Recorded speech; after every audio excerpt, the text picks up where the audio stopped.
quero trazer uma reflexão hoje muito prática, que tem a ver com o nosso dia a dia. Eu convido vocês a abrirem comigo em Marcos, capítulo 8. Eu vou ler apenas o versículo 21, mas se você puder deixar a sua Bíblia aberta, ou fisicamente, ou no celular, eu agradeceria. Nós vamos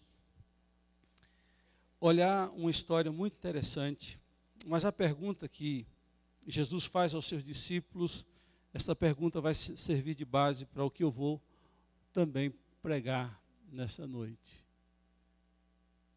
Vamos lá, as mulheres primeiro.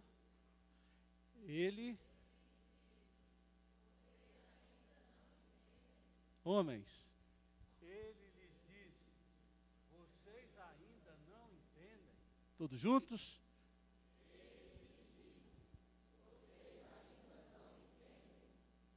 Amém.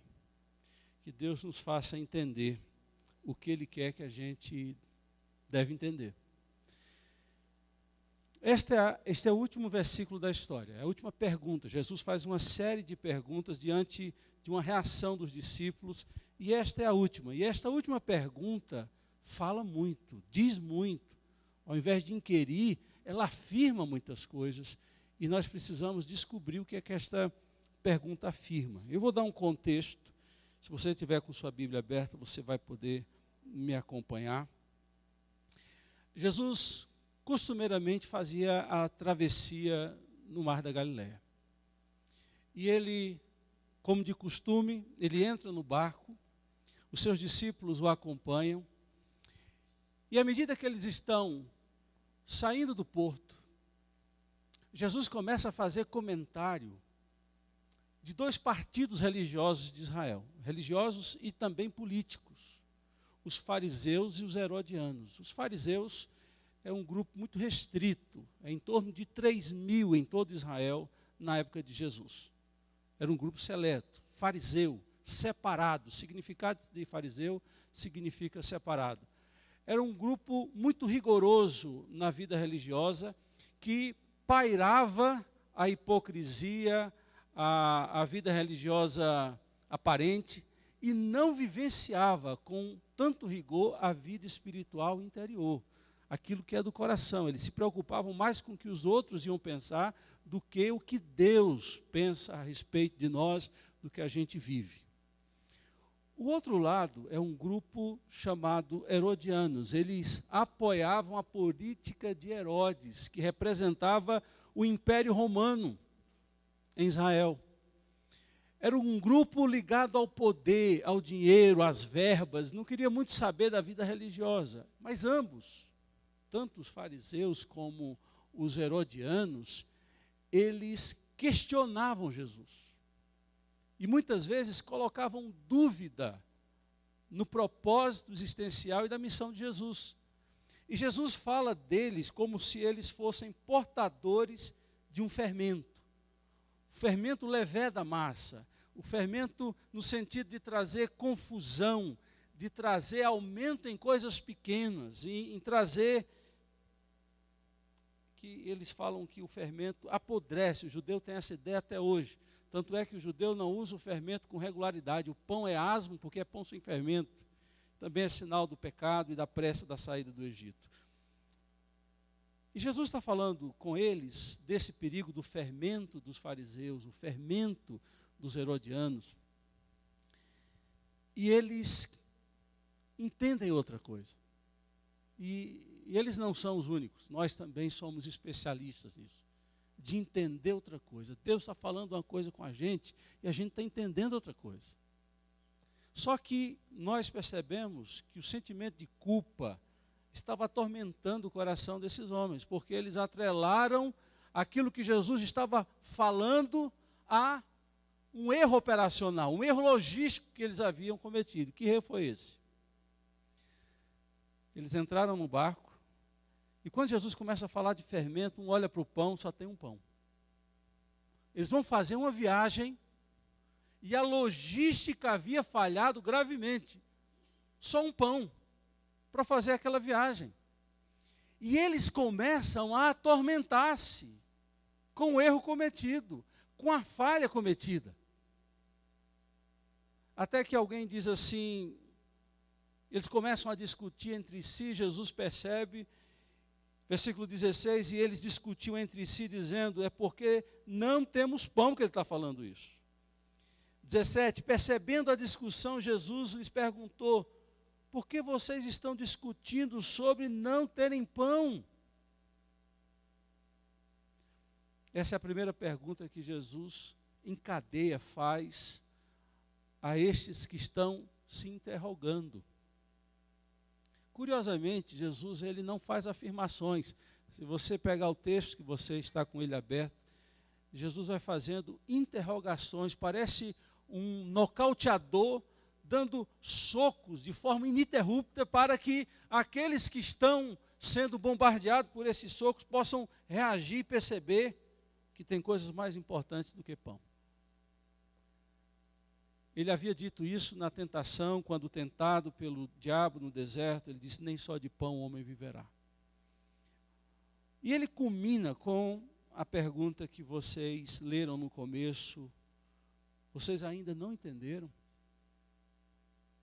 Que pergunta contundente. Que pergunta necessária de se fazer, não só aos seus discípulos, na ocasião, dentro daquele barco, mas a nós. Eu queria muito sua atenção nessa hora. O entendimento espiritual não é um raciocínio, não é fruto do raciocínio lógico, simplesmente. A compreensão espiritual, o discernimento espiritual vem de um relacionamento com Deus e com a palavra dele. Quando você começa a conhecer Deus e conhecer a sua palavra, você vai descobrir o que Deus quer, você vai entender propósitos, razões, direções que ele propõe para nós. E muitas vezes nós estamos voando sem entender o querer de Deus e a vontade dele. E Jesus, depois de andar um tempão com estes discípulos, descobre que eles ainda não estavam entendendo muita coisa. Foi essa mesma lógica que ele usou com Nicodemos, quando Nicodemos, confrontado sobre a necessidade de nascer de novo, de se arrepender dos pecados, de ter uma nova vida. Nicodemos disse assim, quer dizer que para nascer de novo eu tenho que voltar para o ventre da minha mãe? Jesus disse, não. E ele faz um comentário muito interessante, Jesus diz assim, falando das coisas terrenas, não me compreendeis. Imagine se eu começar a falar das coisas celestiais. Tem muitos crentes que vivem nessa dinâmica natural das coisas, e não percebem, não compreendem, não se atinam, não percebem a dinâmica espiritual que está envolvida nesse mundo natural que os nossos olhos veem. Existe algo acontecendo paralelo ou misturado com esse mundo natural, que é essa dinâmica espiritual que eu chamo.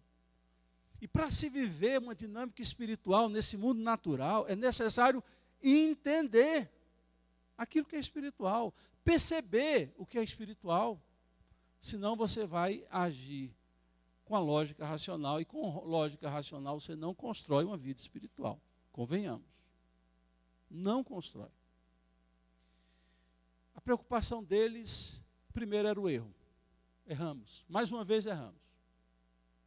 E vocês lembram, vocês que leem a Bíblia, que Jesus fez no mínimo 2 multiplicações de pães. E uma delas, ele foi socorrido por um jovem, um adolescente que estava na multidão, que deu alguns pães e alguns peixes. Os seus discípulos não tinham nem pães nem peixes para servir de produto para uma multiplicação. E mais uma vez ele só tem um pão. E Jesus diz assim, quando eu parti os 5 pães para os 5.000, quantos cestos de pedaços vocês recolheram? Eles respondem, 12, responderam eles. Versículo 20, quando eu parti os 7 pães para as 4.000 pessoas, quantos cestos cheios de pedaços vocês recolheram? E eles responderam, 7. É aí que Jesus vem com a última pergunta, vocês ainda não entenderam? Preste atenção. Algumas respostas que eu quero fazer a essa pergunta. Vocês ainda não entenderam que Deus é o supridor de nossas vidas? Não é a nossa habilidade, não é a nossa inteligência, não é a nossa capacidade. É se Deus abrir a porta e criar condições. Se você não tiver saúde, você não trabalha. Se Deus não abrir a porta, você não entra. Eles estavam preocupados com o erro que eles tinham cometido, eles estavam com um pão só. E veja como o racional entra na lógica natural e eles começam a se desesperar, como nós muitas vezes. Preste atenção, eles foram testemunhas de 2 multiplicações de pães. Eles, mais do que nós, que ouvimos a história, mas não presenciamos a história, eles tinham mais condições de lembrar o que tinha acontecido e dizer: nós temos um pão, mas temos ele conosco. E se ele está conosco, um pão na mão dele é capaz de virar muita coisa poderosa. Esse é o raciocínio espiritual. Qual o raciocínio lógico? Nós temos um pão apenas. O que é que vai acontecer? Nós vamos morrer. Nós não vamos conseguir. Porque nós naturalmente reagimos com os impulsos racionais. Viver pela fé não é um impulso racional, não é entender logicamente as coisas. É entender que Deus pode mover o seu braço e entrar com intervenção, um milagre na nossa naturalidade. Por isso que um milagre pode ser chamado de fenômeno. Algo fora da realidade natural, da vida das pessoas. Não tem compreensão lógica para o milagre, para uma intervenção de Deus. E toda vez que a gente entra nessas demandas da vida, em que nós nos vemos sem condições de resolver um problema, e queremos pensar logicamente com uma resolução lógica, nós não vamos abrir a porta para uma intervenção de Deus. Será que você não entende que Deus é o seu provedor, que faz a manutenção da sua casa, que sustenta de bens a sua vida e farta de bens a tua velhice, como diz o salmista? Será que você não entende que quem coloca a provisão não é o seu trabalho em casa, é Deus que te sustenta? Essa é a primeira coisa que eu quero deixar para vocês. Ele está no barco. Se ele está no barco, ele ainda pode fazer multiplicações. Ele ainda pode fazer um milagre na nossa vida. Então não se renda e não se prenda ao mundo da racionalidade do que, não tem jeito. Tem jeito até para a morte quando ele quer. Outra coisa importante. Será que vocês não entendem? Que na hora de reagir não é a hora de ficar questionando e se culpando, quando nós não sabemos como resolver essas questões. E aí entra o aspecto da culpa. Toda vez que a gente se ocupa em nos culpar ou em culpar outros, a gente não busca soluções. Já percebeu isso? Parece que a gente se contenta em achar um culpado. Isso é típico do ser humano.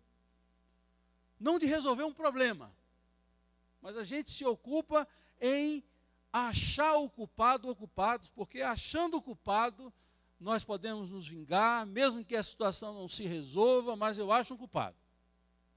Isso é típico dos seres humanos. E eles estão discutindo, porque quem ficou responsável de pegar o dinheiro não pegou, quem tinha que ir na padaria não foi, aí um vai passando a culpa, e a culpa vai de colo em colo. Essa semana em casa, um dos meus filhos, eu não lembro bem, me acusou que eu tinha culpa. Disse: olha, a culpa é minha, eu boto em quem eu quiser. Quando a gente é autoridade. Aí, eu acho que foi o Betão. Aí a culpa voltou para ele. Mas perceba como é necessário a gente não ficar se culpando. Jesus não fica apontando o erro de quem esqueceu, quem foi o culpado pelos pães não estarem no barco. Jesus está preocupado porque eles estão pensando nessas coisas, tantas coisas grandiosas para fazer, e a gente se preocupando com picuinhas. Olha que lição para a vida. Enquanto você está pensando em pão, eu estou pensando em vidas que eu vou abençoar quando chegar nessa viagem de barco para o outro lado do Mar da Galileia. Enquanto vocês estão pensando em vocês, na fome de vocês, eu estou pensando nas pessoas que estão com agonia de alma, com aflição de espírito, com dores na alma, e vocês ocupando-se em pensar nos seus problemas pessoais, em culpar-se um ao outro e se culpar. A culpa, ela só é benéfica quando ela é sentida e confessada, e Deus, que perdoa pecados, tira a culpa de nós. Mas há muitas pessoas que são escravas da culpa por algo que fizeram, e a vida delas se congela no tempo e no espaço, porque elas são eternas culpadas e, portanto, incapazes de construir uma nova história e de serem pessoas diferentes, porque elas têm uma marca, uma nódoa, uma mancha na história delas, e elas se culpam eternamente. Elas vivem na escuridão porque não se permitem acreditar em si. E nem cogitam na possibilidade de Deus acreditar nelas. A culpa é terrível. E tem um doutor suíço, chamado Dr. Paul Tournier, crente. Ele escreveu um livro interessantíssimo. Talvez eu até pedir a Lucimar para trazer, se ela já não tem aí. Culpa e Graça, do Dr. Paul Tournier. E ele, como médico, psiquiatra, ele trabalha o poder de uma culpa sem libertação na vida de uma pessoa. O quanto a culpa adoece e traz transtornos físicos, psíquicos e espirituais para a vida de quem a tem. A questão não é ter culpa. A questão é ter o perdão das nossas culpas. E essa é a mensagem gloriosa do Evangelho, que Jesus veio perdoar as nossas muitas culpas, os nossos muitos pecados. Vocês não entenderam ainda que as preocupações que vocês devem ter não é com comer e vestir, que sufocam as preocupações que vocês deveriam ter em ser e não em ter. Em síntese, é isso que Jesus está dizendo para esses que estão aqui. Das outras perguntas que Jesus faz, uma me deixa também preocupado, que ele faz aos discípulos, e nós também temos que responder, inevitavelmente.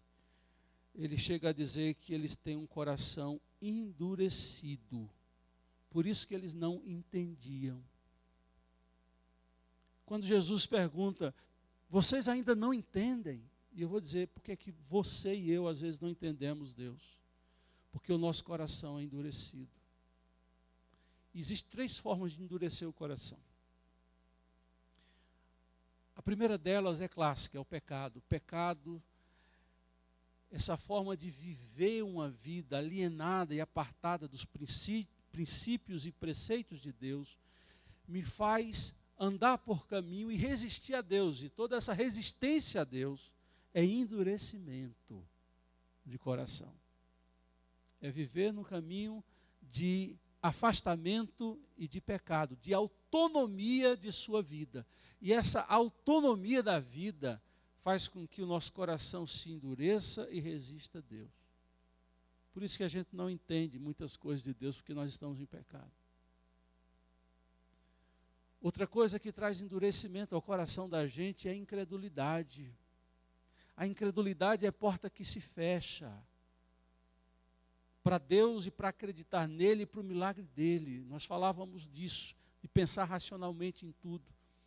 Quando a gente pensa com a lógica humana, vem a incredulidade. A incredulidade é aquele sentimento que a maioria dos seres humanos tem, de dizer assim, eu não vou conseguir, não vai dar certo. Não tem como.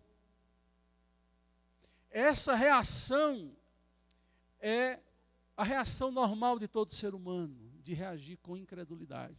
Então a gente recobra postura e diz: não, mas tem um Deus que está comigo no barco, um Deus que anda comigo, um Deus que fez promessas para a minha vida. Eu acredito. Ainda que, como diz Abacuque, quem lembra o que Abacuque diz? Ainda que a oliveira minta, ainda que não encontre ovelhas no pasto, ele vai criando uma série de possibilidades. Do mal chegar, aí o final ele diz: ainda assim eu louvarei o nome do Senhor, exaltarei o Deus da minha salvação. É esta atitude de fé, de confiança, que faz com que as portas se abrem. Mas quando a incredulidade toma conta do nosso coração endurece. E o coração endurecido é sinal de incredulidade. Nunca vai entender. E a terceira razão, porque o nosso coração fica endurecido, é porque nós somos teimosos como a mula. E a Bíblia diz: não sejam teimosos como a mula. O que é ser teimoso, querido? É errar uma vez, errar duas, errar três e continuar errando o mesmo erro, fazendo a mesma coisa. Isso é dureza de coração. Porque quem é duro de coração é duro de cabeça. E ao ser duro de cabeça, a teimosia passa a ser um traço na vida dessa pessoa. E quando a gente descobre que a humildade é dizer assim: aprendi com o meu erro, vou fazer diferente, já não somos mais teimosos, mas somos quebrantados e humilhados. Isso é maravilhoso para a vida de qualquer pessoa que quer andar com Deus. Será que vocês ainda não entendem disso? O Senhor Jesus perguntando aos seus discípulos e a nós. Será que vocês ainda não entendem que as experiências passadas servem de combustível para experiências futuras com Deus?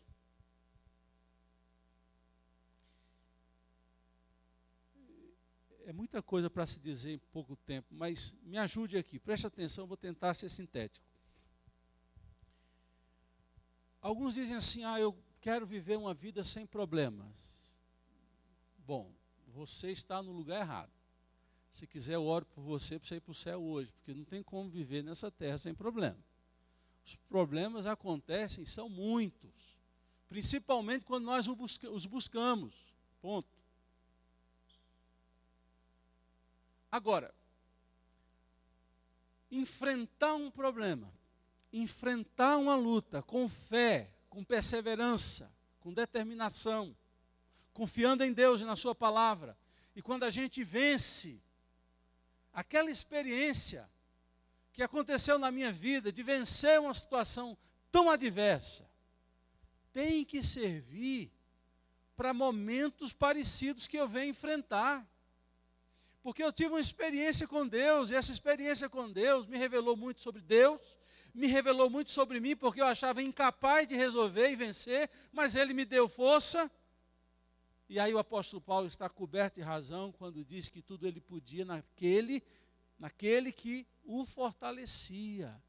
A questão não está em nós, está em Deus, que nos dá força para vencer e suportar as adversidades que vêm sobre nós.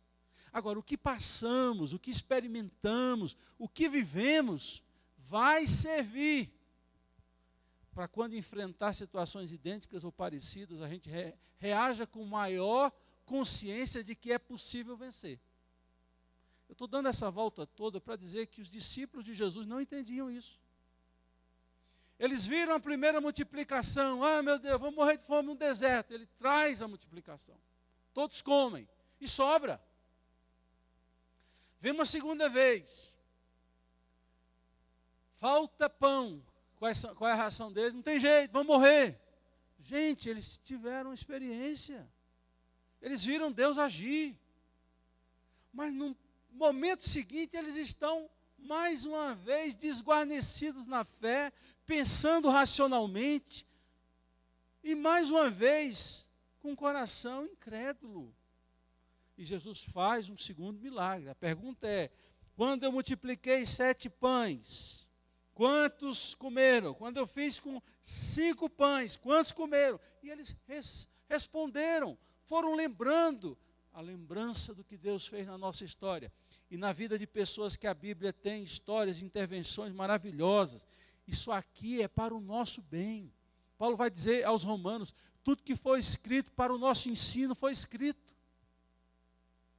Todas as experiências dos homens e mulheres de Deus na Bíblia, para que vocês possam crer de que Deus pode fazer também hoje na sua vida. Isso não é história distante. Lá de um mundo inalcançável era para eles, para mim não, para nós não.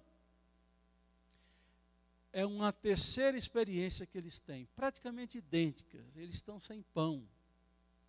E eles estão desesperados, procurando colocar a culpa uns nos outros. Deus quer que a sua experiência passada seja combustível para a fé, para você acreditar em algo futuro. Porém, tem pessoas que sempre chegam quase lá. E que desistem de orar e desistem de acreditar e quase são vencedores. Aí eles não têm experiência com Deus. De intervenções divinas na história deles, de como Deus fez, e de forma inequívoca. Você não pode dizer que foi alguém que te ajudou, foi Deus que fez. Você tem experiência com Deus? Assim, glória a Deus. Se não, você precisa ter. Você precisa confiá-lo, você precisa conhecê-lo, você precisa crer nas Escrituras.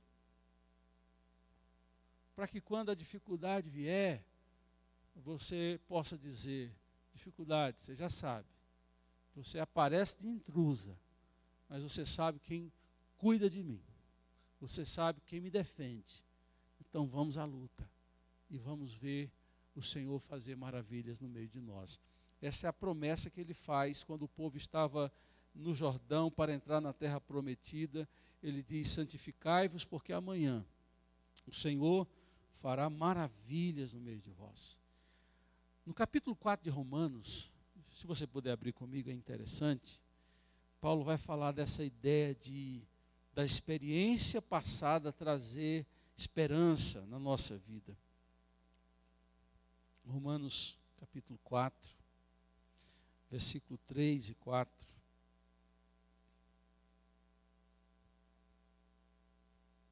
Esse é um versículo que a gente tem que grifar. É capítulo 5, não 4. Capítulo 5, versículo 3 e 4.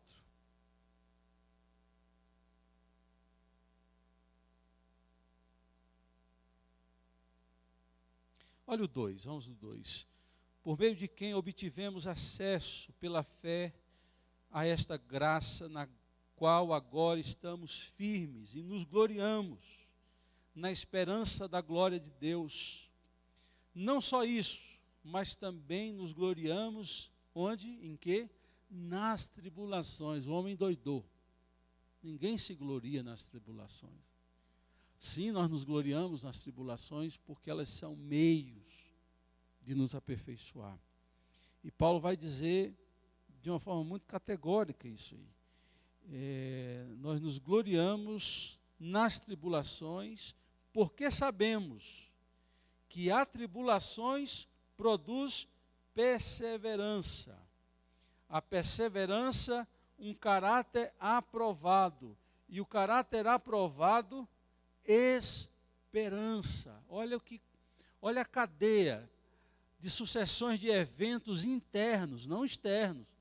Tudo começa com enfrentar uma tribulação. E claro, toda tribulação tende a nos abater, deixar nervosos, apreensivos. É natural. E quando esta tribulação vem, algo nasce dessa tribulação. A perseverança de acreditar que Deus vai me dar a vitória, vai me fazer vencer a tribulação. E depois que eu venço a tribulação, vem um espírito que nessa tradução chama de caráter aprovado. Atitude de vencedor. E depois, esperança. Por que esperança? Esperança já é uma postura nova para enfrentar as que vierem. Então, quem passou pela tribulação e venceu, quando enfrenta uma nova tribulação, já enfrenta com esperança de que vencer um, vencerá duas, vencerá três, vencerá quatro.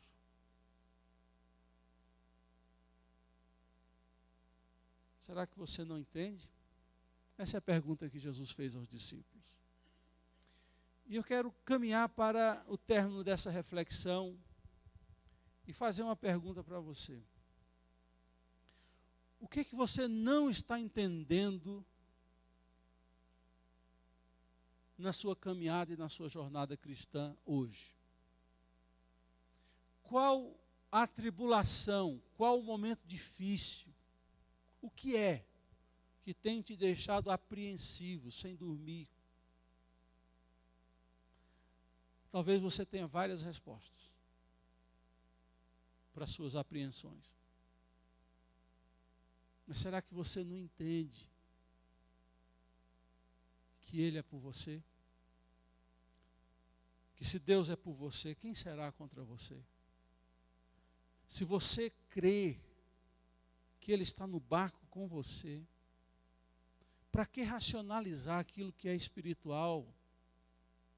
Para que levantar questões e não fazer afirmações? Meu querido, minha querida, é hora de você entender. É hora de você entender que as tribulações que você passa também é para o seu bem. O sofrimento também é pedagógico. É impressionante como pessoas que passaram por situações difíceis, por exemplo, alguém que perdeu um filho para um câncer, como elas ficam engajadas de criar uma associação dos defensores de câncer para poder ajudar outros. É impressionante como as pessoas, depois de passarem por uma perda, podem ajudar outros a não perderem ou ajudarem outros na perda.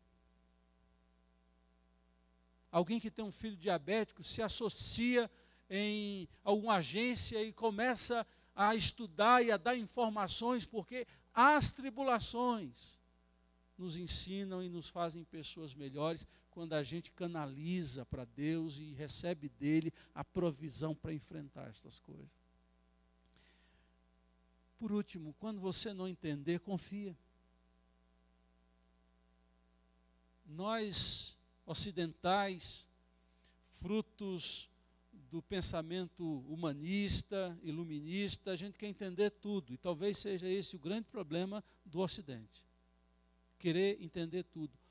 Você vai para a igreja ortodoxa oriental, a igreja ortodoxa oriental, ela não fez muitos compêndios de teologia, porque elas ficavam maravilhadas com o sublime, com o oculto, no sentido de não se alcançar, com o mistério. É muito comum na teologia ortodoxa oriental, o mistério como algo que é fruto do louvor. Eu não entendo, por isso que eu louvo. Nós ocidentais, nós queremos entender tudo, e quando queremos entender tudo, podemos nos esbarrar e ter um grande problema de saber que Deus não vai dar todas as respostas. E quando Deus não dá todas as respostas, cabe a nós o quê? Confiar nele. E aí que está a grande questão, confiar sem entender. Eu não entendo a situação, mas eu sei com quem eu ando. Eu repito sem cansar uma frase do Dr. Martin Lloyd Jones, quando ele comenta que Deus chamou Abraão para vir para uma terra distante. Era um Deus que chamou Abraão do nada, ele não conhecia esse Deus, e ele faz um comentário que Abraão obedeceu e foi. E ele diz algo acrescentando, ele fala, Abraão não sabia para onde ia, mas Abraão sabia com quem ia, e isso lhe bastava. Quando a gente não entende todas as coisas, mas a gente vai com ele, segura na mão dele. Eu não preciso saber todas as coisas, eu preciso confiar. Que Deus nos abençoe e abra o nosso entendimento, nosso coração para isso. Vamos orar, vamos fechar os nossos olhos.